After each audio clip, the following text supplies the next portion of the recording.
사람들이 너 교회 맞아? 라고 물어봤을 때 응, 나 교회 맞아 라고 말하는 거 틀렸다는 거지.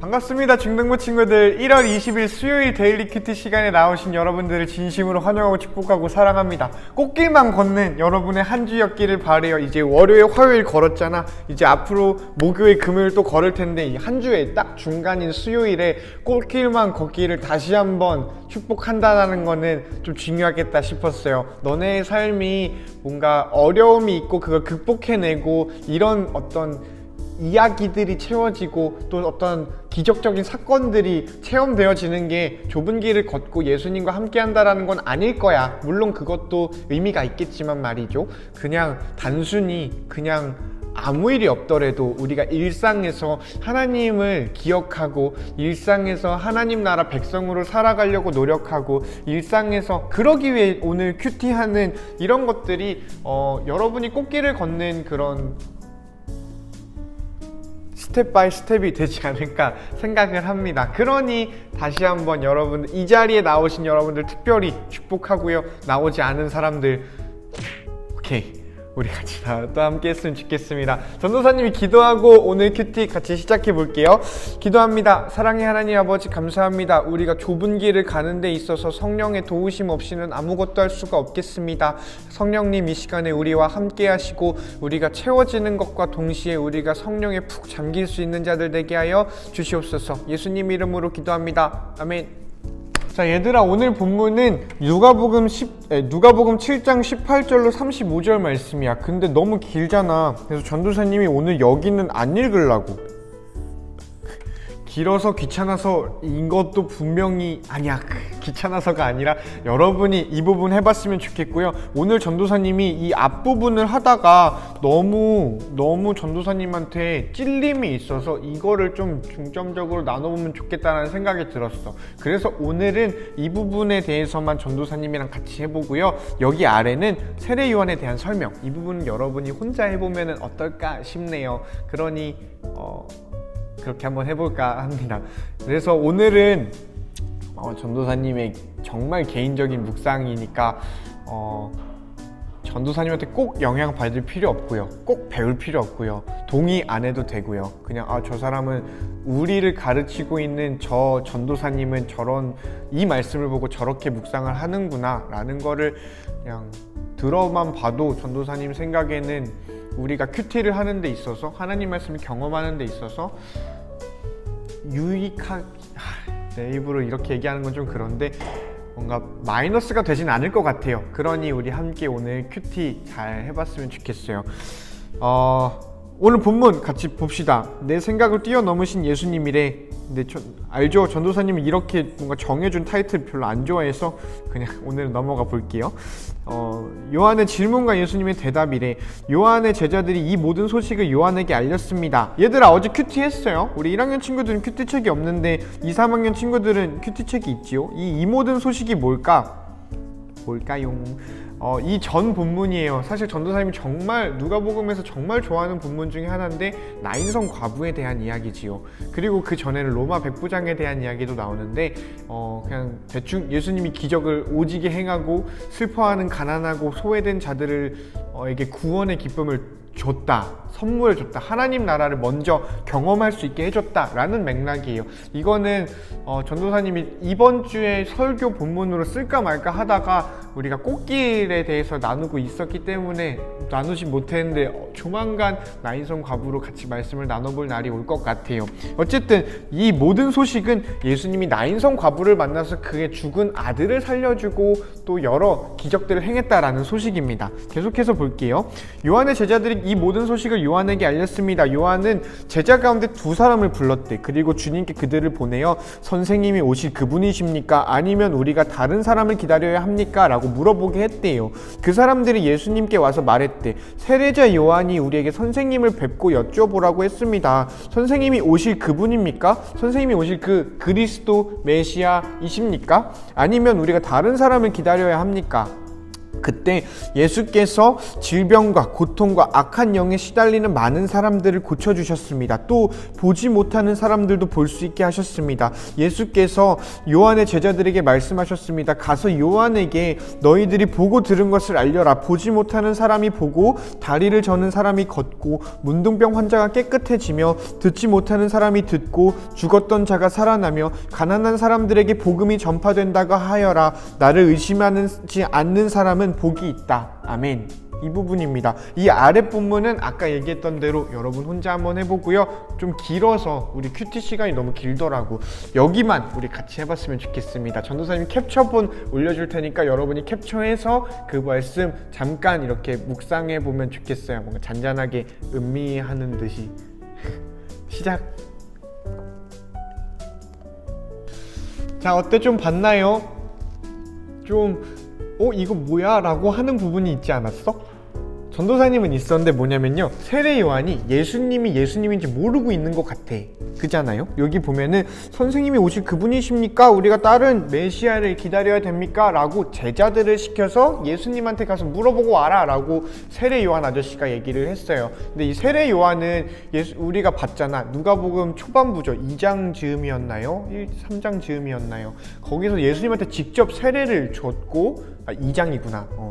세례를 줬고, 또 그 요한의 엄마 엘리사벳과 예수님의 엄마 마리아도 이미 알고 있는 관계였으니 이미 요한은 예수님이 예수님인 걸 알고 있었는데, 여기서는 뭔가 모르고 있는 것처럼 얘기를 해요. 선생님이 그리스도가 진짜 맞나요? 라는 거를 확인하는 거죠. 아마 여러 이유가 있겠다만 추측해 보건대 전도사님 뇌피셜이에요.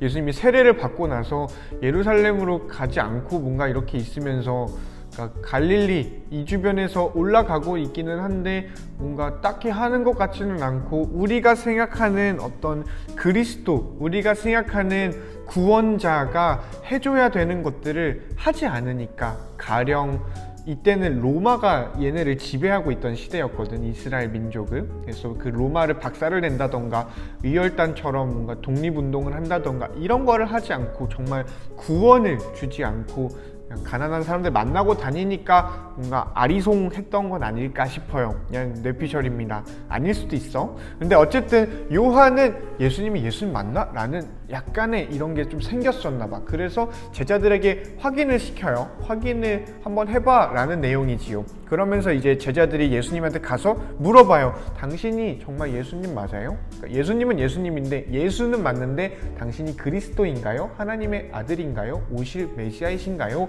라는 거를 다시 한번 생뚱맞게 물어보는 거지요. 그랬더니 예수님이 뭐라고 하냐면, 그 부분에서 전도사님은 되게 아차 싶었고 되게 뼈속 깊이 반성을 해야겠다라는 생각이 들었어. 그 부분을 같이 한번 읽어볼게요. 그때 예수님이 질문을 들었을 때, 그때 예수님께서 질병과 고통과 악한 영에 시달리는 많은 사람들을 고쳐주셨다는 것은 그들과 함께 있었다는 것이겠지요. 질병과 고통과 악한 영에 시달리는 사람들을 고쳤다는 것은 그들과 지금 같이 있었다라는 것이겠지요. 그런 예수님은 지금 이 질문을 들었을 때 예수님은 나이스한 곳에 있지 않았고 안전한 곳에 있지 않았고 되게 살기 빡센 사람들 옆에 붙어 있었다라는 것 같아요. 그러면서 또 본문은 이어집니다.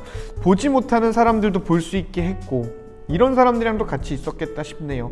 가서 그래서 이제 제자들에게 이렇게 얘기를 해요. 내가 그 사람이야. 혹은 아니야, 나는 아니고 그 다음에 또 한 명 올 거야 라고 얘기를 해준 게 아니라, 또 한 명 오지 않죠. 예수님이 예수님이니까. 이렇게 대답을 합니다. 요한에게 니들이 보고 들은 거를 알려라. 보지 못한 사람이 보고 다리 저는 사람이 걷고 문둥병 환자가 깨끗해지고 듣지 못한 사람이 듣고 죽었던 자가 살아나고 가난한 사람에게 복음이 전파된다고 하여라. 이렇게 말하면은 알아들을 거야. 왜? 메시아가 오면 이런 일들이 있을 거라고 했거든. 누가복음 4장인가요? 4장 초반부에 이런 말씀이 나오지요. 이사야 말씀을 이렇게 따와서 예수님이 나사렛에서 이제 올라갈 때 나사렛 회당 설교라고 그래요. 이런 일들이 있을 거야 라고 말씀을 하시고, 그것들이 이루어지고 있으니 내가 그 사람이다 라는 거를 말씀해 주시는 건데, 그러니까 이런 게 되는 거지. 예수님, 당신은 예수님이에요? 그리스도세요? 라고 물어보는 거에 대한 대답이 응, 나 그 사람이야 라는 말로 된 게 아니라 예수님이 하고 있던 일, 예수님을 통해서 일어나는 일을 통해 대답이 되고 있다는 거예요. 다른 말로 오늘날로 예수님이 이제 승천하셨잖아. 그리고 우리에게 성령을 보내주셨고 그 과정에서 베드로를 교회로 세우셨고 그 교회가 오늘날 이어져서 너랑 나로 교회가 되어 있어요. 우리가 모여있는 한영교회도 교회지만 교회라 함은 하나님을 믿는 사람들의 모임이다 보니 우리도 한 사람 한 사람 지금 너가 침대에서 듣고 있건 화장실에서 보고 있건 어떤 책상에서 보고 있건 이걸 보고 있는 여러분 한 사람 한 사람이 여러분의 자리에서 교회겠다 싶은 것이 있지요. 전도사님도 마찬가지로 한 사람의 교회이고요. 그러면 사람들이 너 교회 맞아? 라고 물어봤을 때 응, 나 교회 맞아 라고 말하는 건 틀렸다는 거지. 뭔 말인지 알죠? 예수님한테 당신 예수님 맞아요? 당신 그리스도 맞아요? 라고 했을 때 예수님은 응, 나 맞아 라고 얘기하지 않았거든. 뭘로 대답하셨냐면 그가 행하신 일, 그를 통해 세상이 보고 있고 그를 통해 세상이 경험하고 있고 예수님이 직접 하고 있는 그 일을 통해서 대답을 하셨다라는 거지요. 그러니 누군가가 오늘 전도사님에게 너 교회 맞아? 너 그리스도인 맞아? 너가 예수님 믿는 거 맞아? 라고 했을 때 응, 맞아 라고 대답할 수 있는 게 아니라 대답하는 게 아니라 내가 지금 누구를 만나고 있고 내가 지금 뭘 하고 있는가로 그게 대답이 되어야겠다 싶은 거지요. 그게 오늘 누가복음 7장 18절에서 23절까지 예수님이 보여준 그리스도인들의 대답이겠다 싶어요. 그래서 전도사님이 여러분에게 쿠사리를 주고 싶은 게 아니거든. 찔림을 주고 싶지 않아요. 전도사님 개인적인 묵상이니까. 그런데 이 개인적인 묵상을 괜찮다면 여러분에게 한번 흘려보내고 싶어요. 여러분은 그리스도인입니까? 여러분은 정말 그리스도를 우리의 주로 고백하는 사람들입니까? 그렇다면 그 대답은 여러분은 어떻게 할 수 있나요? 많이 어려운 질문이지요. 사실 전도사님도 이거를 보고서 큐티를 준비하는데 뭔가 되게 말문이 턱 막히더라고. 이거를 내가 여러분이랑 나눌 수 있는 자격이 1도 없다는 게 드러나 버렸거든요. 그런 의미에서 이번 주에 설교했던 어떤 헌금에 대한 것도 이런 준비 과정에서 나왔던 거예요. 비하인드 스토리였지요. 우리가 정말 약한 사람이 많아지고 있는 요즘이에요. 중학생 자체도 약한 사람들이지만 우리보다 더 빡센 사람들이 너무 쉽게 발견되는 요즘이겠다 싶어요. 그런 사람들에게 우리가 사랑을 주고 기도해 줄 수 있고 그랬으면 좋겠어요. 근데 뭔가 우리가 죽은 사람 살려낼 수 있고 막 못 걷는 사람 일으켜 세울 수 없잖아. 그런 거 힘들잖아. 그래서인지 예수님이 한 가지 여지를 나도 할 수 있는 것, 이 중에서 나도 할 수 있는 것을 말해주셨는데 그게 뭐냐면은 가난한 사람에게 복음이 전파되는 것이었더라고요. 사실 죽었던 사람 내가 못 일어나고 문둥병 환자 깨끗하게 치료비를 어느 정도까진 대줄 수 있겠지요. 그런데 전도사님 이렇게 만졌을 때 그걸 낫게 해줄 수 없어요. 전도사님도 지금 피부병이 왔는데 이것 때문에 고생을 하고 있거든. 이것도 낫게 못 해줘요. 다만 우리가 할 수 있는 게 뭐가 있을까라고 했을 때 예수님은 여기에 딱 하나 포함을 시켜주셨거든. 가난한 사람에게 복음을 전하세요. 가난한 사람에게 하나님의 나라를 전하세요. 가난한 사람에게 하나님의 그 사랑과 예수 그리스도의 십자가와 죽으심과 부활하심을 알려주세요. 교회됨을 그 사랑과 소망을 알려주세요 라는 것이 있겠다 싶어요. 그러니 우리가 좀 전도도 해보고 그러니 우리가 우리의 삶에서 그 하나님의 나라를 경험하는 꽃길을 걸어갔으면 좋겠다 싶은 게 있어요. 먼저는 전도사님 개인으로는 반성에 반성을 했던 그런 본문이었어요. 여러분은 어땠을지 모르겠다. 다시금 말하는 거는 이 전도사님이 방금까지 여러분에게 말했던 것들을 그대로 흡수할 필요 전혀 없어요. 하고. 근데 만약에 동의가 된다면 그렇구나, 나도 저 부분에 대해서 기도해보고 저 부분에 대해서 복음을 전하는 사람이 되고 싶다라고 결심했으면 좋겠다 싶은 부분이 있지만 꼭 그럴 필요 없어요. 여러분에게 다른 감동이 있었다면 그거를 간직하고 괜찮다면 전도사님에게 또 친구들에게 이렇게 카톡으로 또 문자로 나눠줬으면 좋겠어요. 저는 이 부분에서 좀 감동이 있었어요 하는 것들, 그런 것들이 모여서 더 풍성해지지 않을까 싶네요. 어쨌든 오늘 전도사님의 나눔은 이래요. 오늘은 좀 그래 나눔 같은 느낌이었다. 그렇고요. 이 아랫부분 여러분들 혼자서 쭉 이어가 보면 좋겠다 싶어요. 수요일을 지나가는 한 주의 중간을 지나가는 여러분이 어쩌면은 문둥병 같고 또 보지 못하고 듣지 못하는 그런 어려움을 직면했을 수도 있겠다 싶은 한 주일 수도 있을 것 같아요. 여러분의 삶이 지금 어떤 포인트가 있고 어떤 사건들이 여러분을 즐겁게 하거나 혹은 괴롭게 할지 모르겠는데 그 모든 것들 안에서 하나님의 함께 하심을 발견하는 너네가 되기를 바라고, 전도사님들 그거를 위해 빡세게 기도할게요. 우리 같이 그런 한 주 한 주 꽃길을 걸어가는, 좁은 길 걸어가는 너랑 내가 되면 좋겠습니다. 안녕.